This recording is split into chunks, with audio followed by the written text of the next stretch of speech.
Before we begin, with the court's kind indulgence, I wish to deliver a brief opening statement. Ladies and gentlemen, distinguished senator judges, sa araw na ito, binubuksan natin ang pagdinig sa kasong impeachment laban sa pangalawang Pangulo ng Republika ng Pilipinas, ang kagalang-galang na Sara Zimmerman Duterte, alinsunod sa ating saligang batas.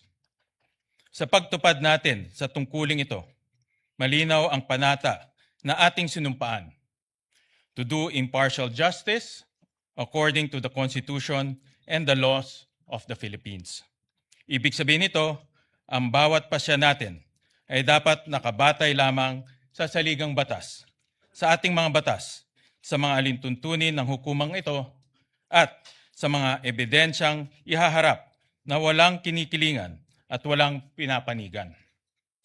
Impeachment is a constitutional mechanism that holds the highest public officials of the Republic accountable to the people. We cannot achieve accountability, nor can we faithfully serve justice without the truth. Karapatan ng sambayanan na malaman kung may katotohanan ang mga paratang laban sa pangalawang Pangulo.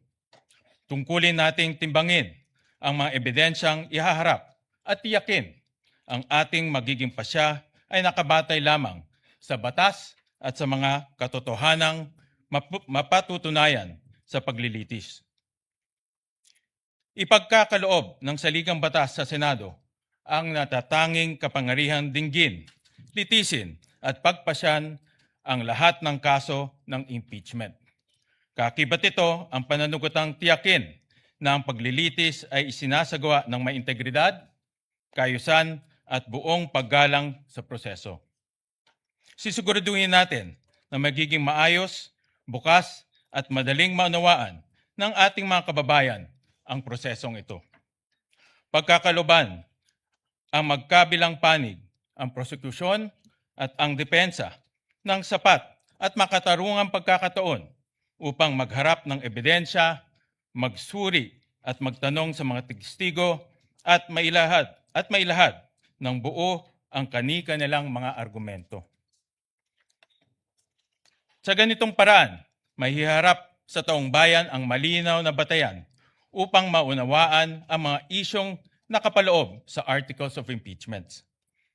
Sa kasabayan ng paghahanap sa katotohanan, ang tungkulin natin tiyakin, iginagalang ang mga karapatan ng bawat panig, lalo na ang karapatan ng respondent vice president sa isang patas at makatarungan paglilitis.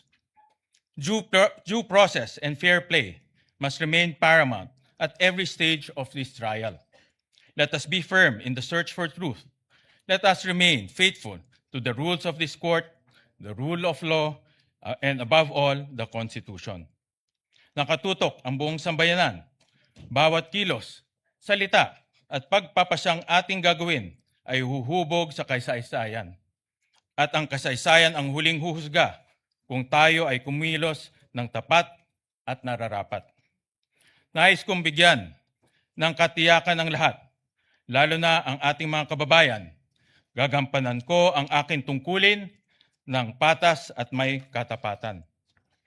Magalang kong hinihikayat ang bawat senator judge naway ito pa rin natin ang ating tungkulin ng may dangal at pananugatan sa ating konstitusyon upang maging karapat-dapat tayo sa tiwalang ipinagkaloob sa atin ng sambayanang Pilipino. Thank you, distinguished senator judges.